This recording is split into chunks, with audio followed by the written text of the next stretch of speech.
বিএনপির সিনিয়র যুগ্ম মহাসচিব অ্যাডভোকেট রুহুল কবির রিজভী আহমেদ, বিএনপির অন্যতম ভাইস চেয়ারম্যান শামসুজ্জামান দুদু, আসাদুজ্জামান রিপন, অ্যাডভোকেট শামসুর রহমান শিমুল বিশ্বাস, চেয়ারপারসনের অন্যতম উপদেষ্টা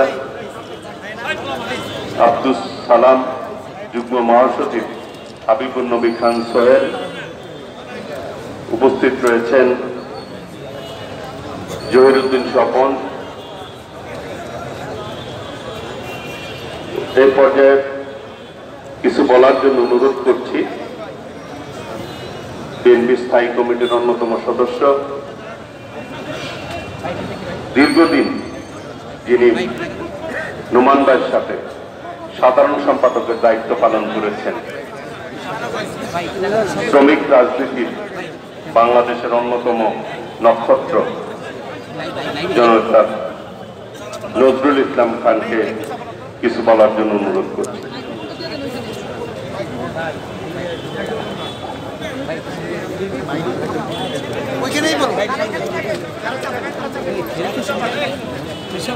আমি কি করবো? আপনি পিছিয়ে আসেন,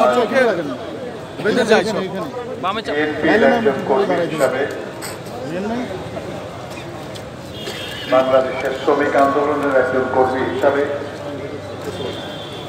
মুক্তিযুদ্ধের একজন সৈনিক হিসাবে, আন্দোলন সংগ্রামের একজন কর্মী হিসাবে আমাদের অত্যন্ত বেদনার দিন যে আমরা আমাদের অন্যতম প্রধান নেতা,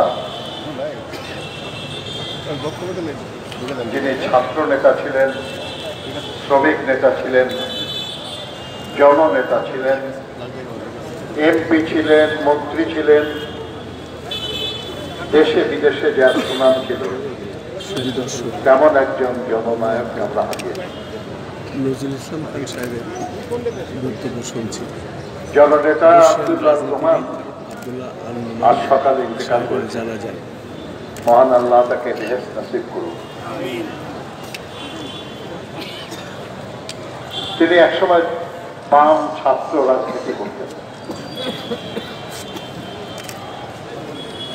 নিজে ছাত্র রাজনীতি করা কালে চট্টগ্রামে তারা স্টিল বলে একটা কারখানায় তিনি ট্রেড ইউনিয়ন গড়ে তোলেন এবং সেখানকার সভাপতি ছিলেন। পূর্ব পাকিস্তান শ্রমিক ফেডারেশনের সহসভাপতি ছিলেন। তিনি মৌলানা ভাসানীর নেতৃত্বে ন্যাশনাল আওয়ামী পার্টির একজন কেন্দ্রীয় নেতা ছিলেন। এরপর তিনি শহীদ জিয়ার নেতৃত্বে বাংলাদেশ জাতীয়তাবাদী দলে যুক্ত হন। 1979 সালে প্রথম যখন জাতীয়তাবাদী শ্রমিক দল প্রতিষ্ঠা হয়, তিনি তার অন্যতম সহসভাপতি ছিলেন। ওই কমিটিতে আমি সাধারণ সম্পাদক ছিলাম।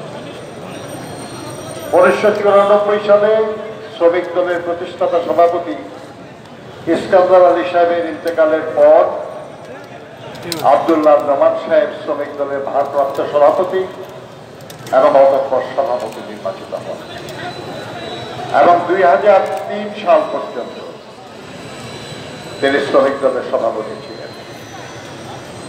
2003 সালের সম্মেলনে যেহেতু তিনি মন্ত্রী, সেজন্য তিনি দায়িত্ব ছেড়ে দেন। ওই সম্মেলনে আমি সভাপতি হই এবং জাফর ভাই সাধারণ সম্পাদক হন। কিন্তু জীবনের শেষ দিন পর্যন্ত তিনি শ্রমিক দলে যুক্ত ছিলেন।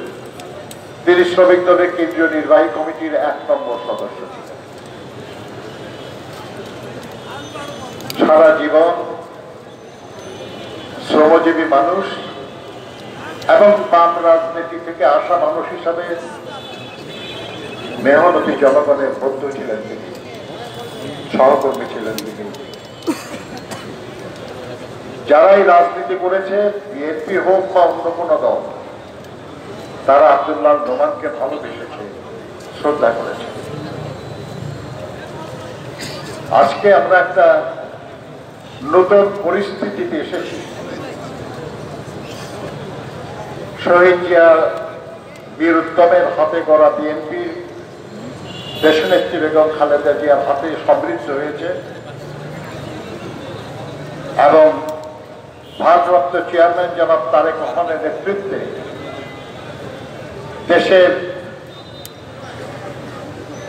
ডান বাম বিভিন্ন রাজনৈতিক দলকে ঐক্যবদ্ধ করে যে ক্ষেত্র প্রস্তুত করেছিলেন সেই পথ ধরে বাংলাদেশে জুলাই আগস্টের পরিবর্তন সাধিত হয়েছে।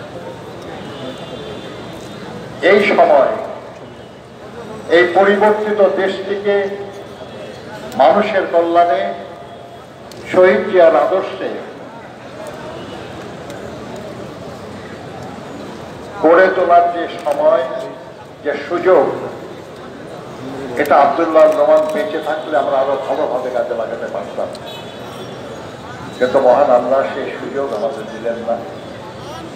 নিশ্চয়ই তার পরিকল্পনা অনেক উত্তর।